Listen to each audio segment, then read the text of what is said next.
All right, here for another webinar, August. So, how are you this morning? Pretty good. Just got back from a trip from Minnesota, so a little bit on the tired side, but we're here. So yeah, can't believe it's August already. That's insane. I don't know. This Seems like year's the gone year by just insanely started. quick. Yeah. But all right, well, I'm Jason, CEO and founder of Tarvent, and this is Derek, co-founder and jack of many trades, kind of both of us. So, do a lot of different things, and yeah. So, all right. So on that, I guess we'll just kind of jump into it and kind of get a start here on stuff. So I haven't talked in a while because, at least in a webinar, because we have kind of changed the schedule around. So we're not doing the weeklies; we're just doing the monthlies for right now, and kind of taking it from there and see how that goes. So company updates. So let's see. And so it's been a little bit over, well, less than a month since we were last on, but you know, it's been busy, so to say the least. So I guess I can go with the first thing here, and so that's integrations. So we have a lot of integrations with Zapier and Make and Boost Space and plenty of other ones, but we don't have any native integration. So we've been working on that, and so we're working on our first one. We announced this before that we're going to be integrating with Less Annoying CRM. So we like them because the name, for one. I just thought that was kind of a funny name and kind of cool. But we also like him because it's a very, very intuitive CRM solution for small businesses that, it's not going to be near as complex as something like Salesforce or HubSpot or even like Zoho, what they've got. So it's not near as complex as that. So for a small business, it's super easy to get in there and do the basics of CRM. Not just the basics, a little bit more. There's a lot of customization in there. But anyway, so we're building this integration with them. I feel like I'm selling Less Annoying and not talking about our integration. But anyway, so building that first integration is always tough. And the reason for that is because we're not only building an integration with Less Annoying, because that's super easy. Their API is straightforward. Everything is fairly easy to do. But what we're doing is we're building an integration infrastructure. And so with that infrastructure, taking into account so many different things like rate limiting and making sure we can do bidirectional syncs, and letting you decide which field is the master in which system. So it controls how things are updated and lots of different things that, when you get into the nuts and bolts of it, there's a lot to it. And so we've looked at what our competitors do. And as per usual, we're kind of taking what they do and we're making it a ton better and giving you a lot more capability. And with that just comes a lot of work behind the scenes, getting this framework in place. So that is what we are working on, is getting that framework done. And with that framework, we're doing our first one with Less Annoying. We have our next integration already kind of set up. We've got it defined as far as who we're going to integrate with next. I'm not going to release that right now. But we have our next one. Actually, we've got more than one kind of nailed down, but we've got several that we're going to be doing. It's just that first one is really, really slow. And so we're working on that, and we're really, really, really close. I mean, probably by the end of this week, we'll have everything done to the point where we can just start testing and making sure that everything is working how we anticipate it to, and to make sure that we're a good citizen with everybody that we integrate with, and that's got failover protection. It's got all sorts of different things, so it doesn't kill our system, doesn't kill the integrator system. So we are working on that, and with that, we're working on this sync between the two, or between these integrations. We're making it so it handles several 100,000 contacts. So not just for look at like a small integration, but a really big enterprise level integration. So that's why this is taking so long. But do it right the first time, and that's a lot easier. Retrofitting is so expensive, just difficult to do. And if you don't understand that, just go get a price to build onto your house, and you'll see how much that costs. It is absolutely insane. So, did I miss anything on that? No, I think that covers it. Just, yeah, it takes a while because in the typical Tarvent fashion, we don't want there to be any stopping points, and we want to make sure that for that data sync, you can sync over all the custom fields, not just predefined fields that we're going to support. So just building out this framework has been quite the experience, but it's been great. I mean, we've built out a good infrastructure that we think is going to handle most situations. Obviously, new ones are going to come up, but yeah, we're excited to show you guys what we have because at least based on our research, it's a lot more advanced without obviously adding a bunch of complexity. It's a lot more advanced than what you get with other integrations. So you just have more control. Syncing is a lot more clear, and yeah, we're excited to get it out there. Yeah, we tend to not hit the ground walking. We tend to hit the ground running. So, yeah, there's a lot to it. But the cool thing is that it's not just integration to bring over data, but it's also integration to add new journey steps or new journeyers and whatnot. So, our automation platform is going to also be growing at the same time. So, with these integrations, we're going to be introducing new automation triggers and steps or triggers and actions that you can do with these integrations. So that'll make it extremely nice. So yeah, so that's first. That's probably the biggest news that we have right now. I mean, the bugs haven't been too bad, which is kind of nice. Support has been fairly quiet. So we know we're heading in the right direction. So things are going really well there.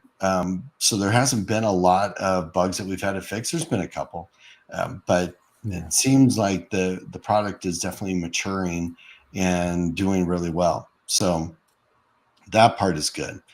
In the process of making these integration changes, we know, just like every other system out there, there's always ways we can improve things to make them easier to use. And so that's one of the things, Derek, can kind of let you talk about that, especially in regards to Journey. But some of the things that we're doing to enhance the usability of journeys. Yeah. So yeah, kind of along the lines with what Jason was talking about. With Journey, we've just made improvements to the processing because obviously as our product grows, there's going to be more demand, and it's not the more demand that's the problem; it's the more demand that comes in waves. And so we've been focusing on how to mitigate those issues that if big waves come, that our system scales as it should, just to improve the stability of Journey overall. So you don't come in one day and see that something in your Journey is not working that used to be working before. So we've done a lot of work on top of all the integration stuff. We've done a lot of work with that Journey processing just to make that more stable and have a better experience. And then, yeah, on top of that, we're making Journey as easy as possible, just eliminating clicks. We're doing some design review in the different Journey steps to make it easier to understand what fields are required and not required that you need to fill out. That stuff's not pushed yet. It's just stuff we're working on. But yeah, we know that Journey is the most heavily used part of our system. So we're spending a lot of our time on top of integration, spending a lot of our time trying to make Journey as usable and as stable as possible. So yeah, it runs as you would expect. Yeah, yeah. And with that, there's going to be some kind of cool upgrades to Journey as far as filtering goes, and I won't get into too much detail on that, but we do have some stuff that's going to be coming out when we push this integration to production. So there's a lot of changes.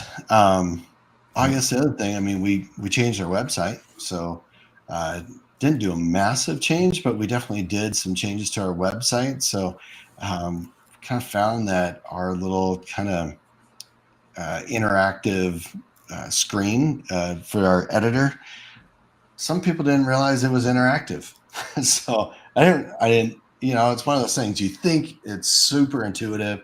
You think it's going to be awesome. That it's going to have a huge impact. And then you realize that your thinking wasn't necessarily correct. So, you live and learn and keep trying new things. It's just like with email marketing. if one way doesn't work, try something else and keep improving. And then that's what we're doing on our website. So we'd love feedback. So if you guys go to our homepage, I think the main things that we changed is on our homepage in that hero section at the top. Then we also changed some navigation stuff. So I'm trying to make everything more intuitive and easier to find information about Tarvent and what we're doing and what we offer and that sort of thing. So anyway, so that's kind of it for there. So we get to the Q&A. So let's see. Q&A, just before we get into it, just so you guys know, in case you are joining us for the first time. So our Q&A are just questions that we either get through support or people email us. They ask us on these videos that get posted on YouTube or wherever that you see it. Or you can actually go to our website, tarvent.com/webinar, and you can ask questions before the webinar is going, and you can ask any question that you want. We don't care what the question is. We're kind of open book people, so if you want to know why I wore a shirt that looks hideous, I don't care, ask. So or some people, I think we had one person ask about stuff behind me. So whatever it is that you have questions on, or if it's work related, if it's something about Tarvent. So you can ask whatever it is, strategy questions, how do you do this, whatever. So we've had many ways that you can ask those questions, and then those questions come in, and then we pick some of those questions and why they're answering directly, or we'll have it on our webinar. So anyway, with that, we'll get into some of the questions that we have. So the first question is, how do I send the same email out weekly for a set amount of time? So Derek, do you want, let's see, I'll add your screen in, and that way we can kind of see, and you can show us how do you do that. Yeah, so I'll give just a couple options because there's no way to do this completely automated. There is some manual intervention that will be needed. So the first option would obviously just to be schedule a campaign every week. So you schedule a campaign, duplicate that campaign, and then send it out the next week at whatever time you want.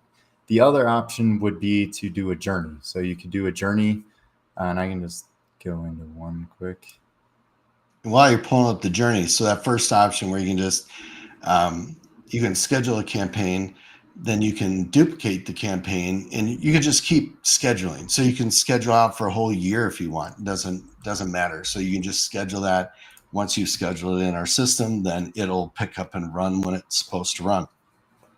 So there's no limit to that. But so just so you know, you can have multiple copies and schedule those out for however long you need to schedule them for. So that was the first option. Yeah. So then the second option would just be to set up a journey that has two steps pretty much. So the first step would just be to add a bulk inclusion trigger. So this basically, a bulk inclusion trigger just says everyone that meets this criteria, put them into the journey. And so if you want this to go out every week, you would set up this bulk inclusion trigger and set it to recurring. And then you set the frequency to week. And then if you want it to be your whole audience, you just leave it like this. If you want it to be just a specific group or a specific profile field or whatever else, then you'd add that criterion here to just select those people. So the only caveat to this is that this journey will run until you stop it. So because part of the question was, how do you send it out for a set amount of time? So to get this to work for a set amount of time, you would just have to go in and stop the journey when you want to stop sending that weekly campaign. We don't have a setting right now, and maybe a cool setting to add in the future. But we don't have a setting right now to say, run this journey until this date and then stop it. So you'd have to run this for however long you want to run it and then end it or stop it. So yeah, once you add this bulk inclusion trigger, then you just hit add. I'll just cancel for right now. But after that, then you just add a send email node here, and then for whatever email you want to send. So that'd be the way to do it through Journey. But yeah, right now we don't have an automated way to say end on this date. You'd have to go and stop it yourself. Yeah. I mean, there's plenty of other options because we also have where you can do that bulk inclusion, add them in, send the email, put a wait node after it to wait a week. If you're wanting to send this email weekly, have it wait a week, and then have a go-to. So then you can do a go-to node that loops them back to the top, and it just basically creates a loop with a 1 week wait. So you can do that as well, and it'll run infinitely until you decide to stop it. So the big thing is don't do that loop without a wait in there. Otherwise, you're going to have some issues with that. So you need to at least have a wait node to wait a certain amount of time before it sends again. Otherwise, it's just going to keep sending over and over and over, and you're going to get some really, really upset customers. So, so that's one more thing on that that I forgot to mention is that if you're doing that bulk inclusion flow, then the one thing you will need to do is just make sure that the journey is set to run multiple times per contact. Oh, yeah. So then every week they can get entered in again. Because if you don't have this enabled, then the next time it runs, everyone that went through it the first time will not go through it again. So you just need to make sure to have this setting enabled if you're going to do that flow. Yeah, that was just in that little gear for settings for the journey there. Yeah. All right. So, so next question. We recently sent out an email blast that update that. Oh my gosh, I'm going to try to read this one again. So we recently sent out an email blast on updates to our tool. Noticed that 30 people clicked the quick unsubscribe. Is that accurate? I did notice that only one actual Office unsubscribed. That one Office unsubscribe throw. Yeah, I think it was just yeah. So anyway, so they're asking basically for that quick unsubscribe. They saw a lot of people clicking, but they didn't see the corresponding number of unsubscribes. So how does that work? So I don't know if you have that up, but I can basically go over that. So the quick unsubscribe, it counts as a link click. So you're going to see that people are clicking that. But the quick unsubscribe, you still have to confirm once you click, it goes to a web page and you have to confirm. So if they did not confirm, then it won't be a unsubscribe. So you may see a lot of people that clicked the quick unsubscribe, but you didn't see any unsubscribes from that. And that could just be bots or spiders or whatever, which we haven't filtered out. We do filter out majority of bots and spiders, but there's new ones all the time. So we continually modify that to try to block all the different automated tools that might be clicking those links, antivirus tools and whatnot. So anyway, that's why you may see that quick unsubscribes. There's a lot of people that click, but the actual number of unsubscribes will be a lot less. Yeah. Anything you wanted to add to that? Yeah, I think you can see my screen. It probably flashed to you guys from a dark screen to a light screen. But anyway, so yeah, once they click the unsubscribe, this is the screen that'll go to. So they click the quick unsubscribe, and they won't actually be unsubscribed until they click this button, kind of like what Jason was saying. But just so you guys have a visual of kind of what that flow looks like is if they click on quick unsubscribe in the email, it brings them to this page, and then they'll only be unsubscribed once they click this button. So that's where there could be inconsistencies between the link clicks and unsubscribes.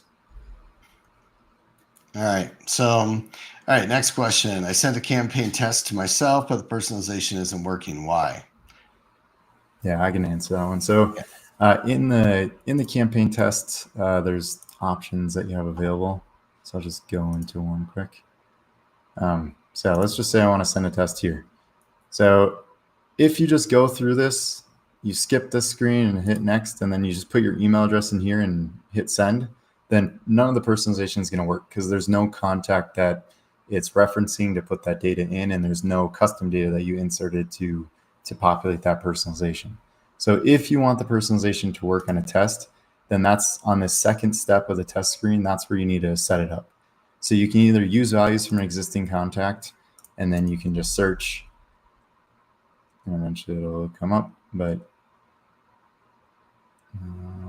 it's always showing a webinar. Yeah, I don't know. It was just a little slow for that.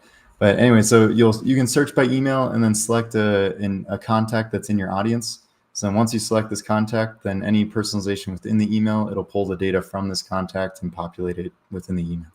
Or the other option is to use custom values. And it's kind of cool because we'll go through the email, we'll scan it for any personalization that's used within the email, and then we'll pull these fields in so you can put in custom data. But only fields that are within your content will show up in here, not all the fields you have within your audience. So yeah, the other option would just be to come in here, put in your first name, or put in the fields that you have within your email, hit next, and then once you send that test, then the personalization will work. But if you don't use one of these two options, then the personalization won't work because it doesn't have any data to pull from. Now, one of the cool things about this, and the reason that we have this in here, is so, especially if you're using conditional content and you want to see, based on certain profiles, what the email is going to look like. Using this third option, you can control that. You don't even have to set up contacts with dummy profiles to match all the conditions. You can just put all the data in here, and then that conditional content criteria will fire using this data. And that way you can control exactly what the email looks like. So, if you're going to say, if this person has this particular, or if they're in a specific group or whatever you want to put in, if their state is Colorado, where we're at, you can do that sort of thing and then just control the personalization here to make it just a lot easier for testing purposes. So anyway, kind of a good feature to have. But like Derek said, if you don't pick that and you're using like standard fields don't have default values. Custom data fields, you can't put in default values. But if you're using a field that doesn't have a default value, it's just going to look like it doesn't work. It's just going to end up being blank. So, all right. So the next question, and this one I definitely know a little bit about. My domain sometimes shows that's not verified, even though I didn't change any DNS settings. Why is that? That's a fun one. So I guess I can go over that. I play around DNS enough that I kind of understand this one fairly well. So the verification process, we don't just verify it once. I mean, we'll verify it to show you that it's verified and we're all good. But we know that sometimes DNS changes, and it may somebody else in your company that made a change unbeknownst to you. And we don't want to send out an email that isn't verified because we can run into problems with that. It could affect the IP's reputation. It could affect your domain's reputation. And so we check it before every campaign is sent out. If you're doing a journey or an automation, if you're doing that and you're sending an email, we're going to have checks in there as well. It doesn't happen every time, but it's going to happen periodically to make sure that your domain is verified. Now, when we do the verification, we actually use several different DNS servers, and we don't by several different providers. So we don't just use one public DNS. We don't use our internal DNS. We wanted to stay away from that because we want to replicate the real world as best as possible. So one of the DNS servers we'll use is Google. So Google has a couple of public DNS servers. So we're going to hit them, go through them, and check your DKIM records, or we're going to check your DMARC settings or SPF and stuff. So we're going to run those verifications.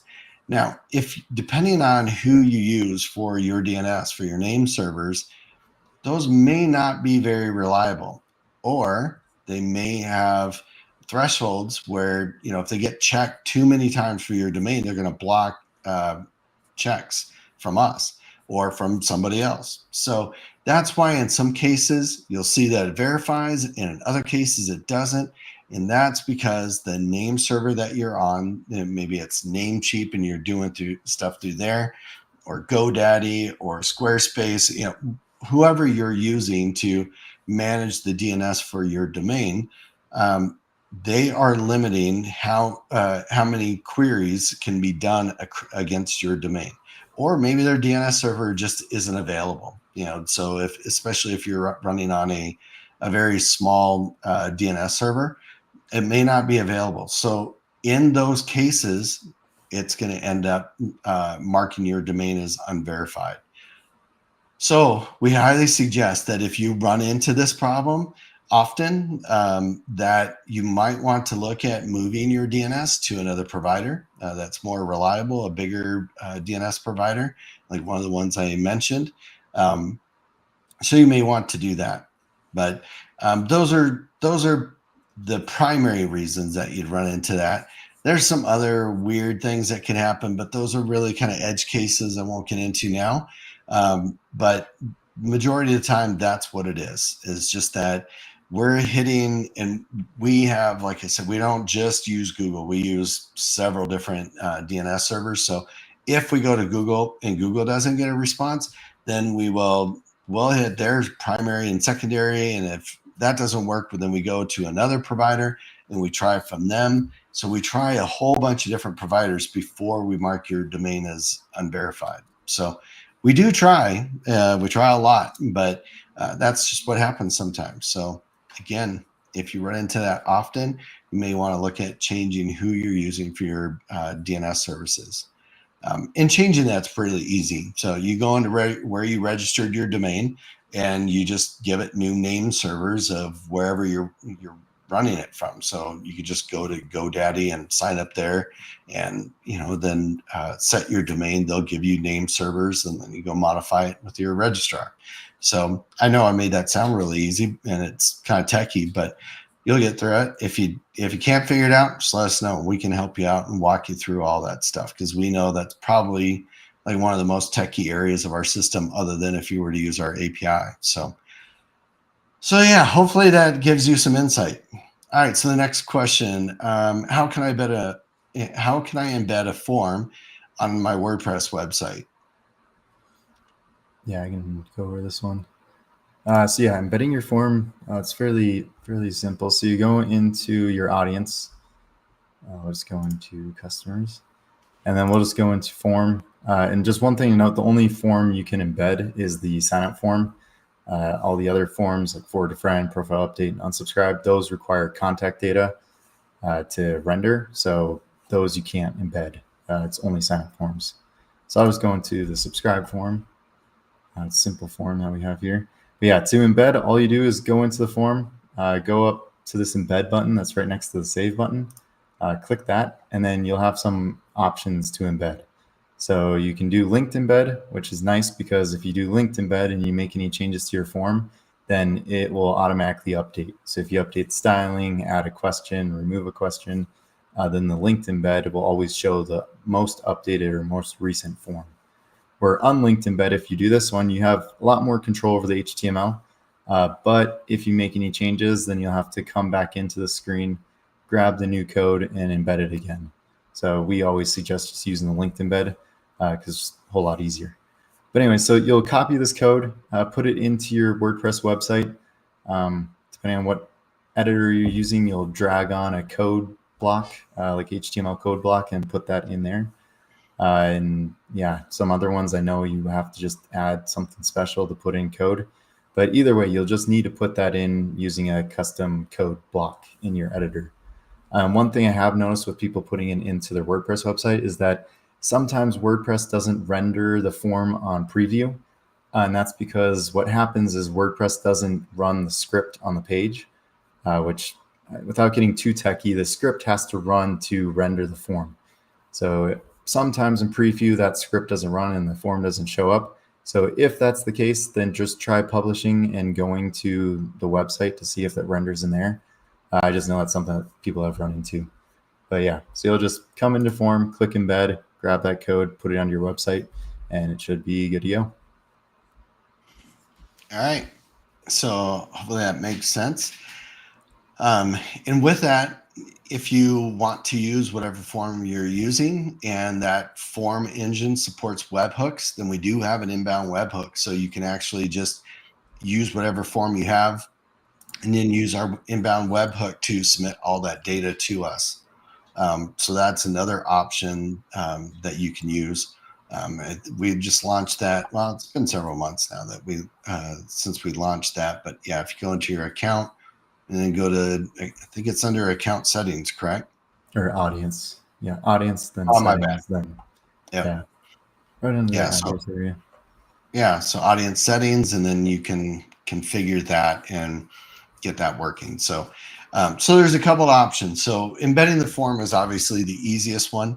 And so hopefully that answers that question. All right, so the next one, can I change the audience associated with my journey? Can I copy a journey associated with one audience and then change the audience to a different one? So this is, while Derek is, I'm assuming, Derek, you'll kind of navigate to that, but while you're navigating to that, this is a unique question to Tarvent, and that's because unlike most other systems, we support multiple audiences. So an audience isn't the equivalent to a list in somebody else's system. An audience to us is a completely isolated grouping, I guess, of contacts.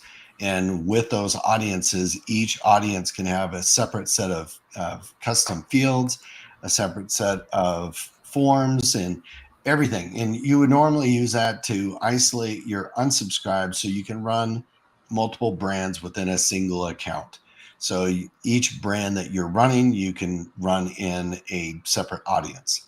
That way, if you're running 3 brands and a contact is in all 3 brands, when they unsubscribe, they're only unsubscribing from one brand, but not the others. So because we support that capability, if you're using multiple audiences, things become, you just have to think through it a little bit more, just because you have to tie things to an audience, because that tells our system what data fields are available for personalization and a number of different things. So with that, sometimes you need to change your audience for a journey. So this is how you do it. Yeah, we actually don't support changing. So because of all the stuff you just listed, yeah, so we don't support changing the audience associated with the journey because it's so reliant on the data fields within the journey or within the audience that are used in the journey that changing the journey could mess it all up. So we have talked about internally possibly supporting changing the audience associated with the journey. It's just, if that happens, then a lot of stuff could be broken. So we internally, we feel like it's better to not support it because it could cause more issues than solve problems. Just because if you have a profile update action or you have a send email action or any of the actions where you're using those contact profile fields, then you have to go and reconfigure all those to make sure it's using the data fields that are available in the new audience. So yeah, we can definitely look at supporting this in the future. It's just not something we support right now. So I kind of set it up for a bad thing, but at the same time, No, you're fine. You explained all the reasons why.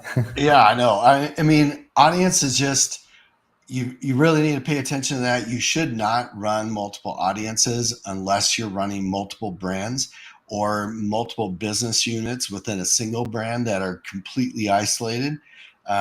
Otherwise, you just run a single audience and you can use groups. So groups in our system are kind of like lists in many other platforms. So our groupings are the same thing. So you can you can have the same person in 100 different groups if you want. There's no limitation on the number of groups.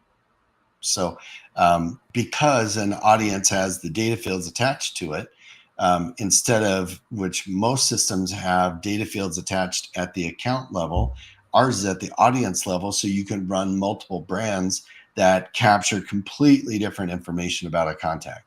So because of that, yeah, when you create a journey, if you're doing filtering on a step to say if this particular profile field equals X, then don't have that person go through that step or skip that step. All those different things, not just the personalization, but there's so many areas within a journey that you use those custom data fields. So copying that over can be really, really complicated. And if you don't go in and check every step, you're not going to know what is broke. And so, it just can be a little bit difficult to do. So with that, that's why we didn't do that. Now on campaigns, we do allow that because campaigns, it's a little bit easier. So campaigns, we do have the option to change the audience, but just not for journey, just because journey is so complex. And like Derek said, I think we're going to introduce more problems than solutions by providing that capability. So maybe in time, but this isn't the time right now. So if you have a good use case for it, please reach out, let us know. Maybe that'll boost up the priority, because that's something that if we address that, there's going to be so many other people with your same use case, and we can look into doing that. But for right now, that's just not an option. So with that, I think we'll kind of leave it there with the questions. We don't want to go too long with this. So anyway, in closing, as usual, we have an affiliate program. We'd love for people to sign up as an affiliate. You just click on your little icon at the top, and you can select the affiliate program. We give you all the information about it. Starts at 20% recurring revenue to you for every account that you sign up, and goes up to 30%. So you can make a good amount of money, and that's for the life of the account that you sign up. So we'd love to have you on board as an affiliate. We treat every affiliate as an extension of our team, and we support you just like we support our own employees. So we really, really enjoy people signing up for an affiliate and helping Tarvent grow. And as usual, like and subscribe, click the bell. Make sure you do that, so then we can notify you when these webinars are coming up, or if we have new videos or what have you. So, and then, like I said in the beginning, for these Q&As, you can ask whatever question you want. So we invite you to do that, either going to tarvent.com/webinar, or within the app, you can submit a support request, or you can email us, or what have you. So there's plenty of ways that you can get a hold of us and ask a question that we can include in the webinar.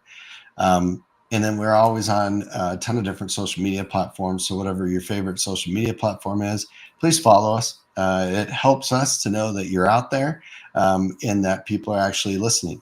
So we're not just talking to ourselves. So, and our next webinar is going to be on September 2nd at 10 p.m. or 10 a.m. Mountain Standard Time.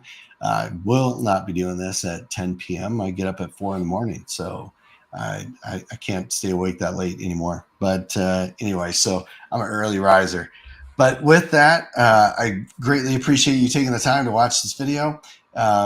If you have any questions, reach out. Otherwise, we hope you enjoy Tarvent, and please let us know if there's anything we can do to make our product even better.